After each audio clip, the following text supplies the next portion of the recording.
अगर किसी ने ऐसी कसम उठाई कि मुस्तकबिल में ये काम नहीं करूंगा, तब उसे चाहिए कि वो अपनी कसम पर कायम रहे। लेकिन अगर वो कसम पर कायम नहीं रहता तो फिर 3 तरीके कुरान मजीद ने बयान फरमाए। आयत नंबर 99 के अंदर 3 तरीके बयान फरमाए। एक तो ये बयान फरमाया कि 10 मिस्कीनों को वो दरमियाने वक्त का खाना खिलाए। एक बिल्कुल कमजोर खाना होता है और एक बड़ा ही अच्छा खाना होता है, और एक दरमियाना। वो 10 मिस्कीनों को खाना खिला दे या 10 मिस्कीनों को कपड़े लेके दे दे।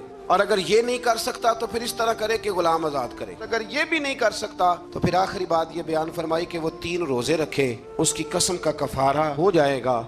लेकिन मेरे नबी करीम सल्लल्लाहु ताला अलैहि वसल्लम की अहादीस से फुकहा ने एक मसला बयान किया है कि अगर कोई शख्स ऐसी कसम खा ले कि जो कसम ही जायज नहीं शरीयत में, किसी ने कसम उठा ली कि आज के बाद भाई से नहीं मिलूंगा, तब ये तो उसने सिला रहमी का रिश्ता तोड़ने की कसम उठा ली। तो अब उसके लिए हुक्म है कि वो कसम तोड़ दे, लेकिन कफारा भी अदा करे।